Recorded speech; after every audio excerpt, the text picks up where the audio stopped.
Adam Silvera, why? Why you do this to us?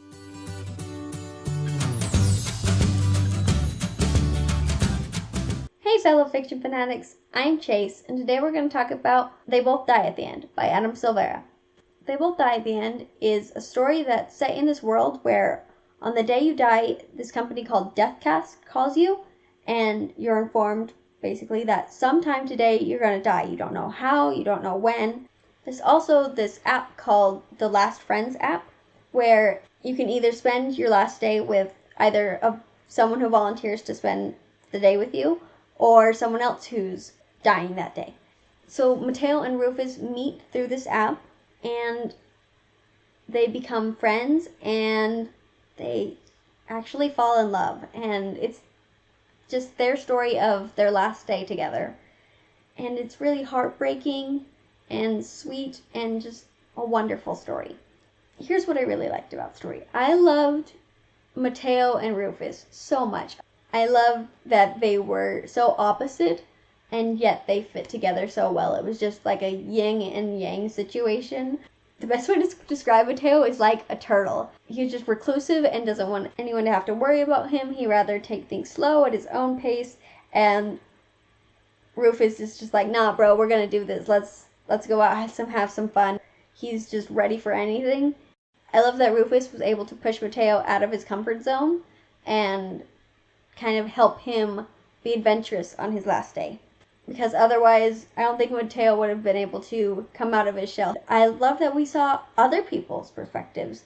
We saw people who also got a call from Deathcast, and we saw people who didn't. And I loved how their stories kind of intertwined. All the lives were interconnected, whether they were dying or not. I thought that was really cool. The friendships in this story were amazing. I love Mateo's best friend, Lydia. Their relationship was so sweet. You could tell they were like siblings pretty much, but he kind of saw her as his older sister, and that she sort of pushed him a little bit, but not as much as Rufus did. I loved their relationship. I also loved the Plutos. The Plutos were so great. They were just squad goals, for sure. They just would do anything for each other. They were the best of friends. They didn't care any situation. They were amazing. I loved the Plutos so much, and I would definitely want to be part of their little squad. I also really loved how this book made you think. Would it be better to know the day we're gonna die? Is Deathcast a blessing or a curse? Because some of it was a little bit of self-fulfilling prophecy, you know? I also really enjoyed the character development, especially with Mateo. In the beginning, he's so cautious and worrisome, and little by little, he gets to be this person that he's kind of always wanted to be. You could just see him grow so much in this one day. I love that he was able to come out of his shell and experience the world, even if it was for just one day. And oh my gosh, can we talk about this cover? It's gorgeous. I love this cover so much. And I love the little details that, you know, at first glance you're like, oh, two guys walking at night. Cool. And it's beautiful. But when you take a closer look, you look at their shadow and you see the Grim Reaper and you're like, oh. And then if you look at the clouds, they look like a skull's eyes and nose. So this just symbolizes that, you know, death is hanging over them no matter where they go. And that's kind of frightening, and in a way, doesn't that kind of represent life? I don't know. Food for thought. I love this cover. I think it's absolutely gorgeous.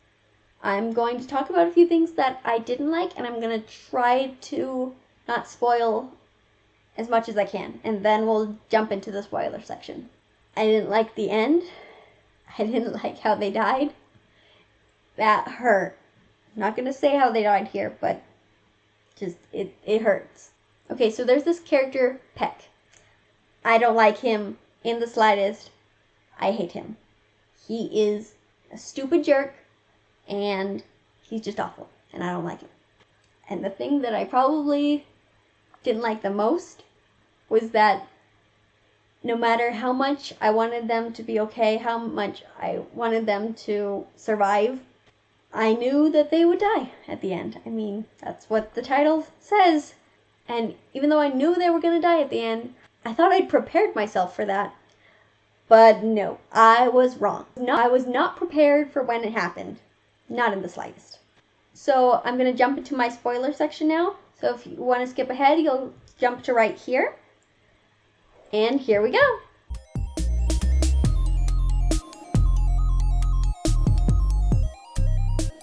Okay, let's talk about Peck.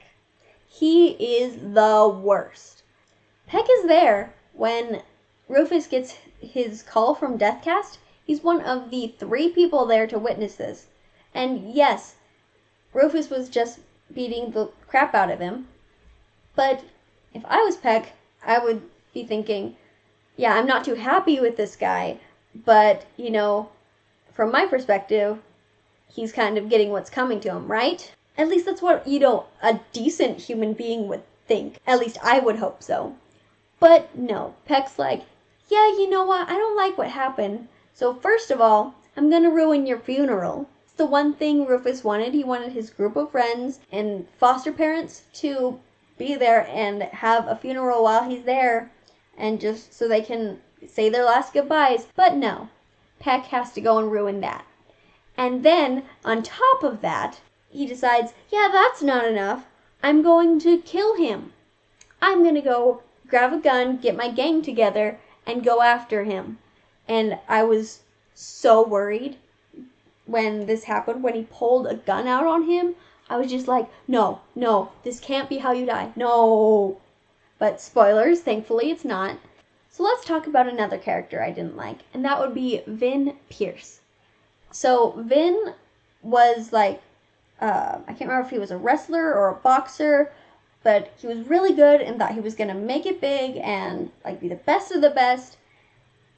But then he was diagnosed with chronic muscle disease. And instead of like, I don't know, becoming a coach or helping others or, you know, kind of being like, yeah, this stinks, but let's make the most of it. But instead he's just angry at the world that this is happening to him. To top it all off, he gets the call from Deathcast. So instead of, you know, living out his last day the best that he can, he decides to make a freaking bomb to take out as many people he can with him. Who does this? Who would do that? You are not okay mentally if that's your first thought. You're like, oh, well, I guess I'll make a bomb. And I was so worried that that was how Mateo and Rufus were gonna die. I was like, are you kidding me? This just random guy who wants to set off a bomb is gonna be the reason these 2 kids die today? I was so angry and nervous that this was how they were gonna die.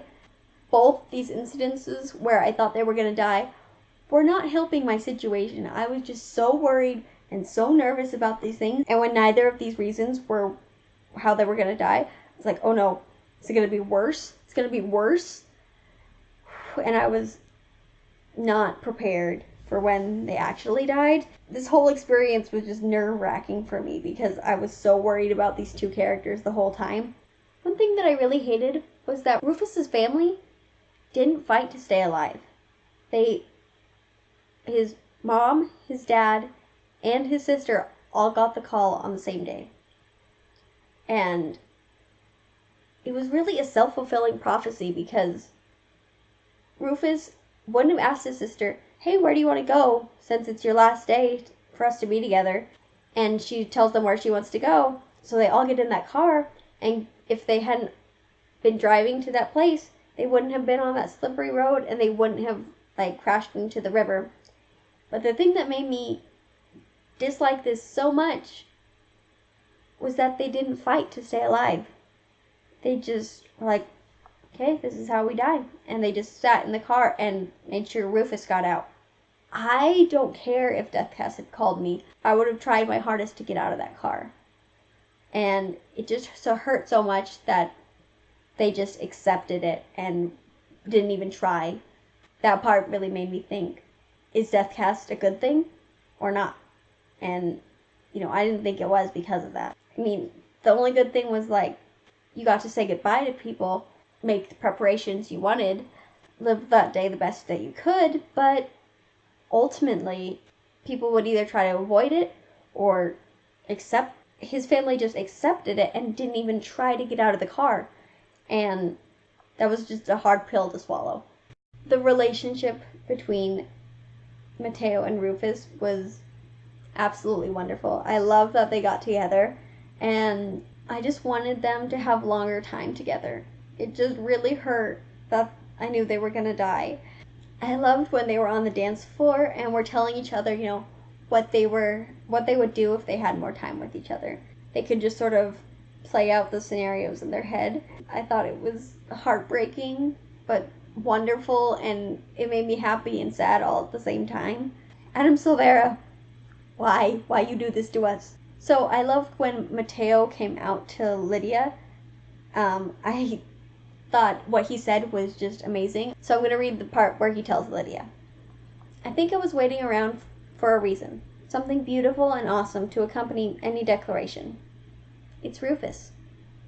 That just made my heart so happy.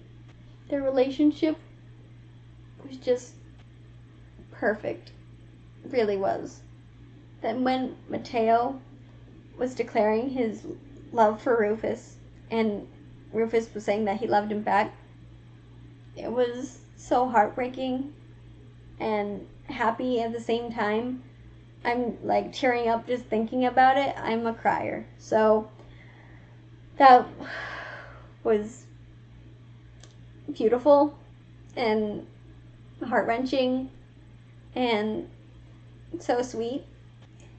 So when they're lying in bed just talking to each other, Mateo says something that was just blew this book out of the water. I don't know if I could be able to get through this book without this quote, so I'm going to read it aloud to you.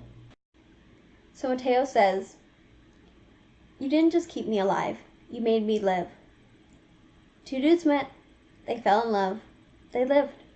That's our story. Forget the ending."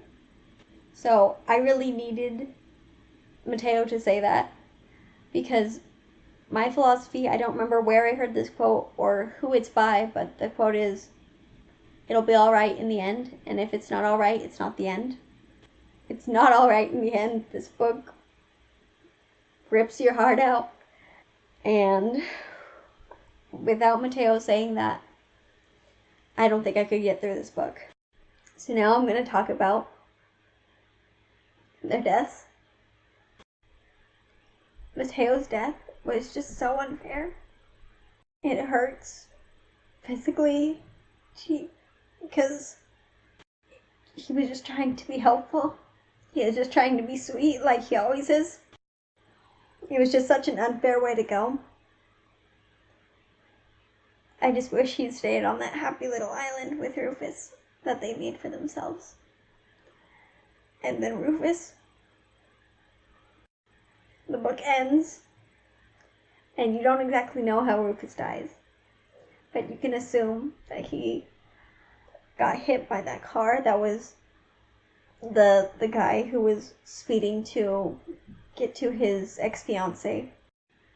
It seems the most likely to me that that's how Rufus died, and he was listening to Mateo or looking at his pictures, or I can't remember exactly what he was doing, but he was just remembering Mateo.